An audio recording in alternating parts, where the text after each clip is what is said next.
नमस्ते दोस्तों। स्वागत है आपका हॉरर स्टोरी विथ बजरंग में।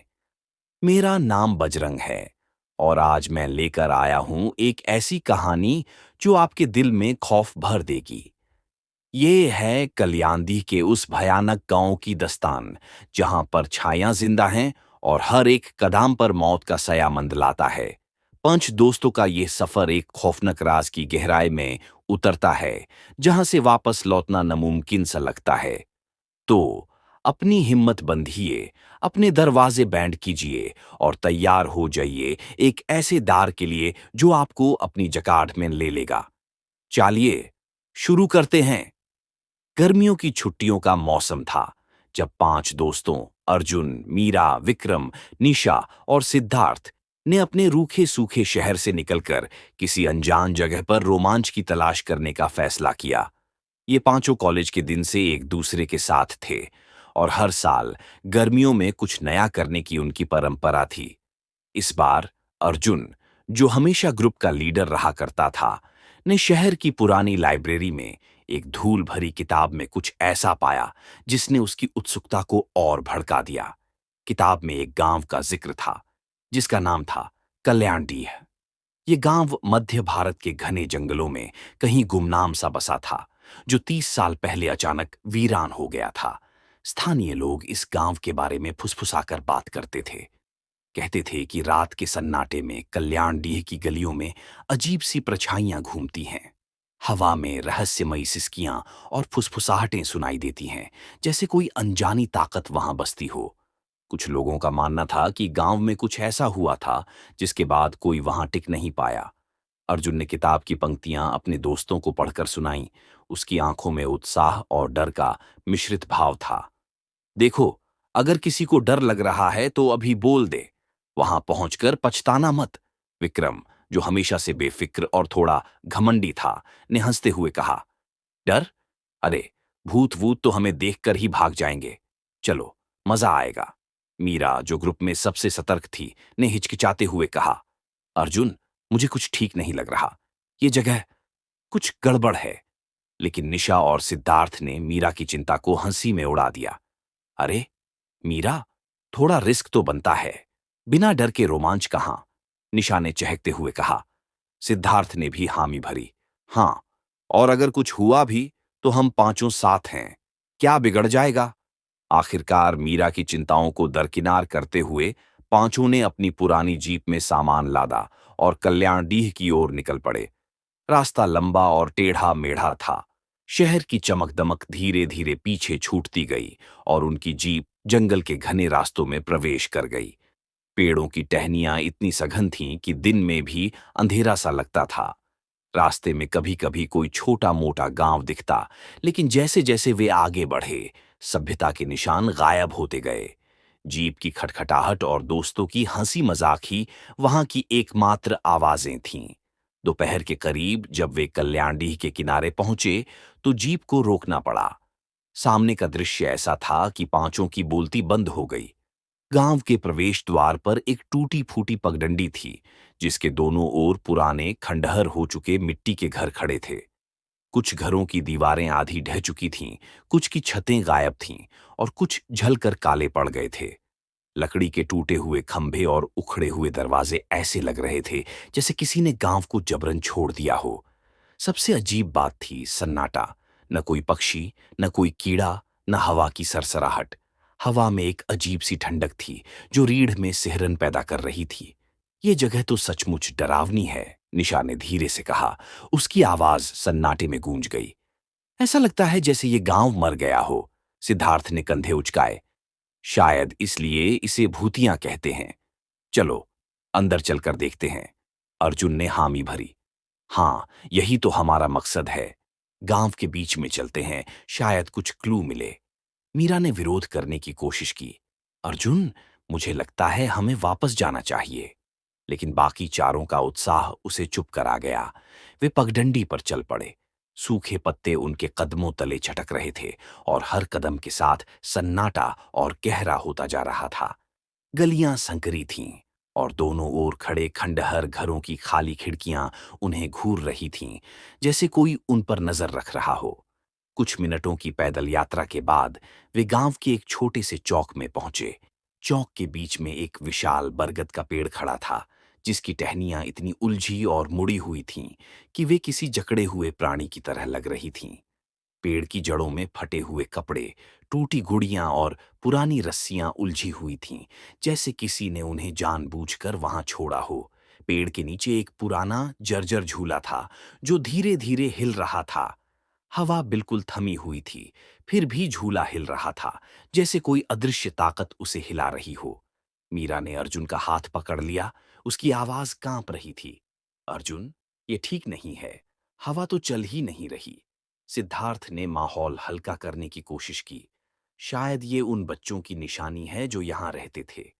लेकिन जैसे ही उसने ये कहा, झूला अचानक तेजी से घूमने लगा, इतनी जोर से कि उसकी चरमराहट चौक में गूंज उठी। पांचों दोस्त पीछे हट गए। उनके दिल जोर जोर से धड़क रहे थे। ये क्या था? विक्रम ने फुसफुसाते हुए पूछा। उसका चेहरा पीला पड़ चुका था। उसका घमंड अब डर में बदल रहा था। कोई जवाब दे पाता, इससे पहले एक गली के अंधेरे कोने से एक आकृति उभरी। यह एक बूढ़ी औरत थी, जिसका चेहरा झुर्रियों से भरा था। उसकी आंखें पूरी तरह सफेद थीं, जैसे उनमें कोई जान ही न हो। उसका फटा हुआ साड़ी जमीन पर घिसट रहा था, और वह एक अजीब सी शांति के साथ चल रही थी।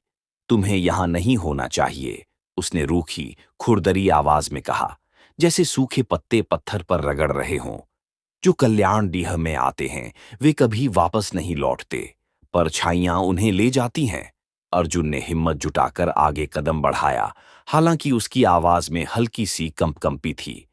हमें डर नहीं लगता, हम बस ये जानना चाहते हैं कि यहां क्या हुआ था।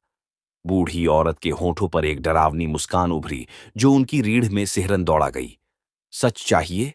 सावधान, तुम्हारी ये इच्छा तुम्हें ले डूबेगी। इतना कहकर वह पलटी और झाड़ियों की ओर बढ़ गई। अचानक एक ठंडी धुंध चारों ओर फैलने लगी, और वह औरत उसमें गायब हो गई, जैसे कभी थी ही नहीं। हवा अब और ठंडी हो गई थी। बरगद के पेड़ की टहनियां हिलने लगीं, जैसे कोई उन्हें हिला रहा हो। पहले जो हल्की फुसफुसाहटें सुनाई दी थीं, वे अब तेज हो रही थीं, जैसे कोई अनजानी भाषा में सिसक रहा हो। आसपास के खंडहर घरों से चरमराहट की आवाजें आने लगीं, जैसे उनके दरवाजे अपने आप खुल रहे हों। मीरा ने अर्जुन का हाथ और जोर से पकड़ लिया। ये जगह, ये जिंदा है अर्जुन, ये हमें देख रही है। उसकी आवाज में डर साफ झलक रहा था। वे चौक में स्तब्ध खड़े थे। तभी दूर से एक और आकृति दिखाई दी। यह एक झुकी हुई छाया थी, जिसने फटी हुई चादर ओढ़ रखी थी और हाथ में एक लकड़ी की छड़ी पकड़ी थी। वह धीरे धीरे, लेकिन निश्चित रूप से उनकी ओर बढ़ रही थी। ये कोई साधु है? निशा ने कांपती आवाज में पूछा। उसकी आंखें आकृति पर टिकी थीं। आकृति रुकी। उसका चेहरा धुंध में छिपा हुआ था। उसने एक हाथ उठाया, जैसे उन्हें अपने पास बुला रहा हो। दोस्तों ने एक दूसरे की ओर देखा। उनके चेहरों पर डर और जिज्ञासा का मिश्रण था। फिर भी उनके कदम अनायास ही उस आकृति की ओर बढ़ने लगे, जैसे कोई अदृश्य ताकत उन्हें खींच रही हो। जैसे जैसे वे पास पहुंचे, धुंध और गाढ़ी हो गई। हवा में एक सड़ी हुई बदबू फैलने लगी, जैसे कोई चीज सालों से सड़ रही हो। साधु का चेहरा अब भी साफ नहीं दिख रहा था, लेकिन उसकी आवाज गहरी और डरावनी थी, जैसे जमीन के भीतर से आ रही हो। कल्याण डीहा का दिल चाहिए, वो कुएं में है। उसने चौक के किनारे एक प्राचीन पत्थर के कुएं की ओर इशारा किया, जिसका मुंह एक काले गड्ढे की तरह था। कुआं इतना गहरा लग रहा था कि उसकी तह तक नजर नहीं पहुंच रही थी। दोस्त रुके। उनके पैर जैसे जम गए हों। लेकिन जिज्ञासा, या शायद कुछ और, ने उन्हें कुएं की ओर खींच लिया। विक्रम ने हिम्मत करके कुएं में झांका। उसकी टॉर्च की रोशनी अंधेरे को भेद नहीं पा रही थी। यहां तो कुछ नहीं है, रुको। उसकी बात पूरी होने से पहले ही कुएं से एक पतला हड्डी जैसा हाथ बाहर निकला। उसके लंबे नुकीले नाखून विक्रम के चेहरे को छू गए। वह चीखकर पीछे हटा। उसका चेहरा आतंक से सफेद पड़ गया। लेकिन हाथ उतनी ही तेजी से गायब हो गया, जितनी तेजी से आया था। तभी जमीन कांपने लगी, जैसे कोई भूकंप आ रहा हो। साधु की हंसी हवा में गूंजी, ठंडी और क्रूर। परछाइयों ने तुम्हें देख लिया है, उसने कहा, और उसकी आकृति धुंध में घुल गई। पांचों दोस्तों में घबराहट फैल गई। वे भागने लगे, लेकिन गांव की गलियां बदलती प्रतीत हो रही थीं, जैसे कोई भूल भुलैया उन्हें जकड़ रही हो। फुसफुसाहटें अब सिसकियों और चीखों में बदल गई थीं। धुंध से छायाएं उभरने लगीं, दुबली पतली, बिना आंखों वाली आकृतियां, जिनके मुंह खुले हुए थे, जैसे वे चीख रही हों। अर्जुन ने मीरा का हाथ पकड़ा और चिल्लाया, भागो, पीछे मत देखो। लेकिन भागते वक्त उनकी परछाइयां उनसे अलग होने लगीं, जैसे वे जीवित होकर पीछे छूट रही हों। विक्रम ने एक बार पीछे मुड़कर देखा और ठिठक गया। मेरी परछाई, ये अकेले चल रही है। वह कुछ और कह पाता, इससे पहले एक ठंडा चिपचिपा हाथ उसकी कलाई पकड़ लिया। यह एक बच्चा था, जिसकी आंखें पूरी तरह सफेद थीं और चेहरा सड़ा हुआ। उसकी त्वचा ऐसी थी जैसे सालों से सड़ रही हो। विक्रम चीखा, छटपटाया, लेकिन बच्चे की पकड़ लोहे की तरह थी। निशा ने फुर्ती दिखाई और अपने बैग से लाइटर निकाला। उसने पास ही पड़े सूखे पत्तों में आग लगा दी। लपटें तेजी से उठीं और छायाएं चीखती हुई पीछे हटने लगीं। बच्चे ने विक्रम को छोड़ दिया, जो जमीन पर गिर पड़ा, हांफते हुए। तभी बूढ़ी औरत की आवाज फिर गूंजी, इस बार इतनी पास से कि उनके रोंगटे खड़े हो गए। परछाइयों से नहीं बच सकते, वे अब तुमसे बंध चुकी हैं। आग तेजी से फैलने लगी और गांव जैसे जाग उठा। खंडहर घर कराह रहे थे, जमीन कांप रही थी और हवा में एक भयानक बदबू घुल गई थी। दोस्तों ने विक्रम को घसीटते हुए जीप की ओर दौड़ लगाई। धुंध गाढ़ी हो रही थी और साधु की हंसी धीरे धीरे फीकी पड़ रही थी। वे किसी तरह जीप तक पहुंचे और उसमें सवार होकर भाग निकले। जीप का इंजन गड़गड़ाते हुए जंगल की सड़कों पर दौड़ रहा था। चांद बादलों के पीछे छिपा था और जंगल की टहनियां जीप को छू रही थीं, जैसे उन्हें रोकने की कोशिश कर रही हों। सिद्धार्थ ने रियर व्यू मिरर में देखते हुए बड़बड़ाया, कुछ अभी भी बाहर है। तभी जीप के बोनट पर एक जोरदार धमाका हुआ। सभी चीख पड़े। अर्जुन ने बाहर झांका, लेकिन कुछ नहीं दिखा, सिर्फ जंगल का अंतहीन अंधेरा। जीप की गड़गड़ाहट अभी भी जंगल की सड़कों पर गूंज रही थी जब अर्जुन, मीरा, विक्रम, निशा और सिद्धार्थ कल्याणडीह से भाग निकले। उनके दिल जोर जोर से धड़क रहे थे और हर कोई चुप था, जैसे कोई बोलने की हिम्मत ही न कर पा रहा हो। रात गहरा रही थी और चांद बादलों के पीछे छिपा हुआ था, जिससे जंगल का अंधेरा और भयावह लग रहा था। जीप की हेडलाइट्स सड़क को मुश्किल से रोशन कर पा रही थीं और हर बार जब कोई पेड़ की शाखा जीप को छूती, सभी के शरीर में सिहरन दौड़ जाती। सिद्धार्थ ने रियर व्यू मिरर में बार बार देखते हुए बड़बड़ाया, मुझे लगता है कुछ अभी भी हमारे पीछे है। उसकी आवाज में डर साफ झलक रहा था। तभी जीप के बोनट पर एक जोरदार धमाका हुआ, जैसे किसी ने पूरी ताकत से उस पर वार किया हो। सभी चीख पड़े। अर्जुन ने हिम्मत करके बाहर झांका, लेकिन कुछ नहीं दिखा, सिर्फ जंगल का घना अंधेरा और धुंध की एक पतली परत जो सड़क पर लहरा रही थी। क्या था वो? मीरा ने कांपती आवाज में पूछा। उसका चेहरा सफेद पड़ चुका था। शायद कोई जानवर, विक्रम ने कहा, लेकिन उसकी आवाज में विश्वास की कमी थी। निशा ने अपनी आंखें बंद कर लीं और धीरे से बड़बड़ाई, हमें वहां नहीं जाना चाहिए था। कई घंटों की उन्मादी ड्राइविंग के बाद वे आखिरकार जंगल से बाहर निकले और एक सुनसान सड़क पर पहुंचे। जीप को एक पेट्रोल पंप के पास रोका गया, जहां एक मध्यम बल्ब की रोशनी में पांचों ने एक दूसरे को देखा। हर किसी का चेहरा पीला था और उनकी आंखों में एक अजीब सा खालीपन था। हम बच गए, सिद्धार्थ ने धीरे से कहा, लेकिन उसकी आवाज में यकीन नहीं था। अर्जुन ने गहरी सांस ली और कहा, हाँ, लेकिन कुछ गलत है। मुझे लगता है वो जगह हमें छोड़ने वाली नहीं। अगले कुछ हफ्तों में कल्याणडीह की छाया उनके पीछे पड़ गई। एक सुबह उनकी जीप एक सुनसान मैदान में पलटी हुई मिली। जीप की खिड़कियां टूटी हुई थीं और अंदर की सीटों पर गहरे, नाखून जैसे निशान थे, जैसे किसी ने उन्हें जानबूझकर खरोंचा हो।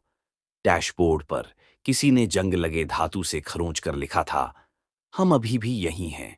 जीप के पास ही पांचों दोस्त मिले, बेहोश और बेसुध।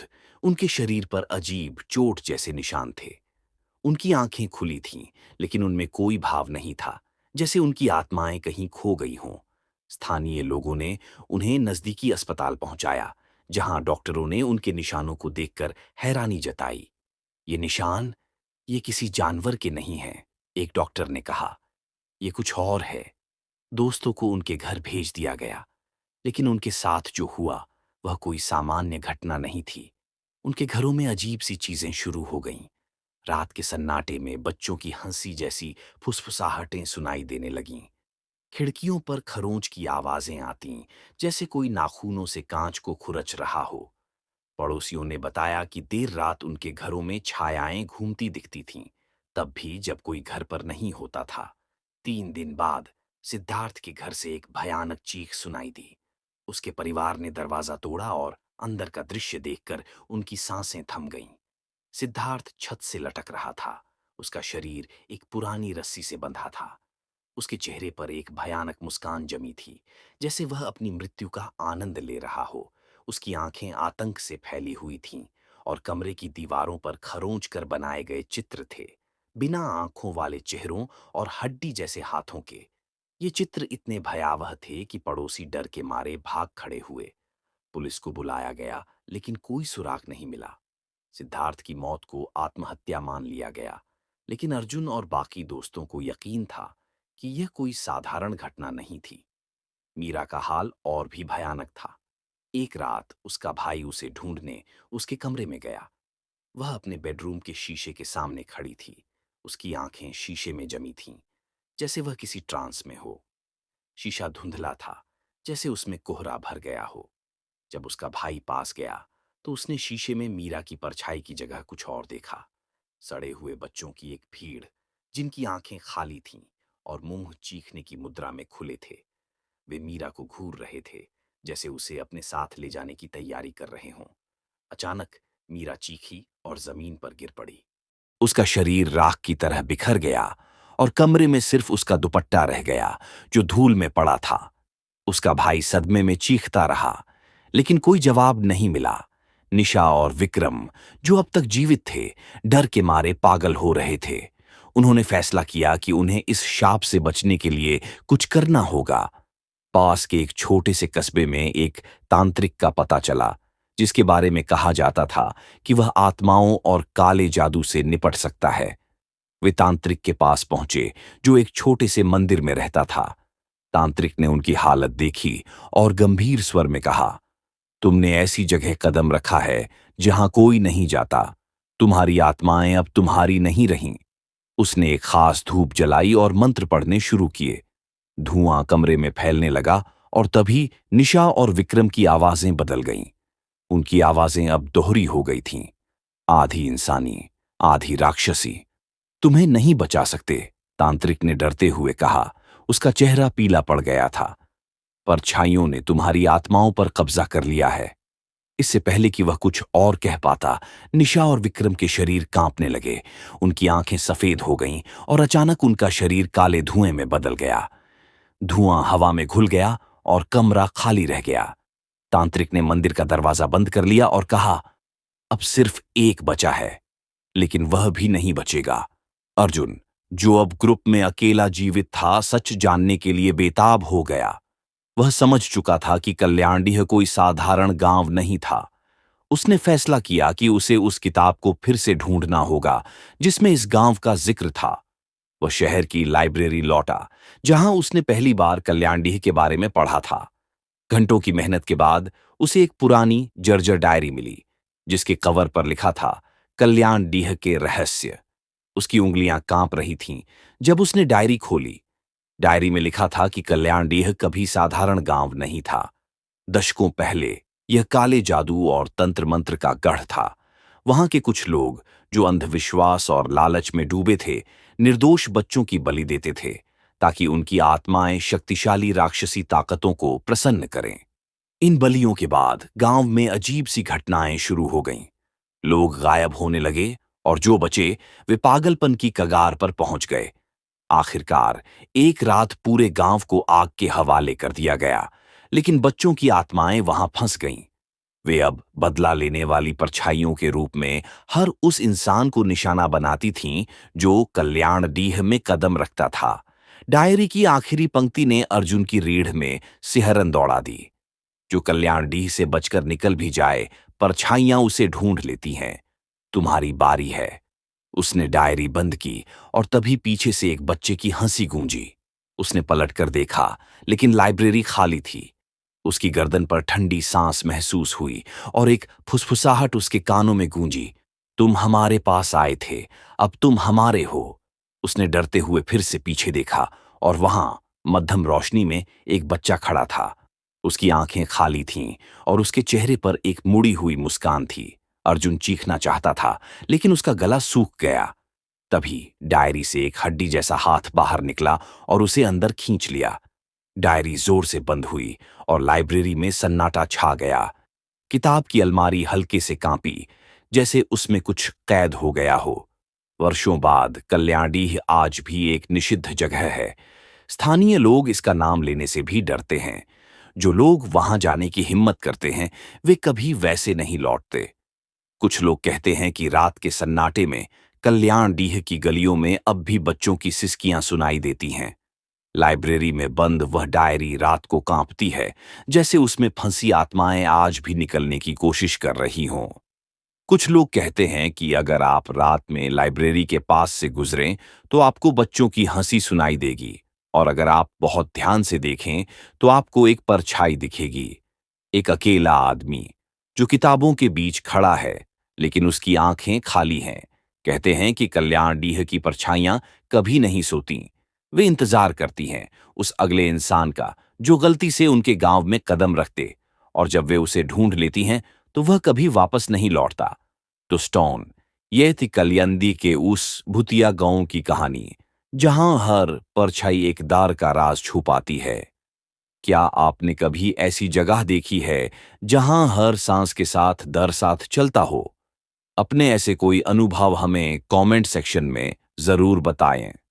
अगर यह कहानी आपके दिल में खौफ जगाती है तो इसे अपने दोस्तों के साथ शेयर कीजिए। हॉरर स्टोरी विद बजरंग को सब्सक्राइब करना न भूलें और बेल आइकॉन दबाइए ताकि हर नई भयानक कहानी आप तक सबसे पहले पहुंचे। तब तक अपना ख्याल रखिए और रात के सन्नाटे में अकेला ना निकालिएगा। कल्याणी की परछायां शायद अब भी कहीं इंतजार कर रही हैं। नमस्ते।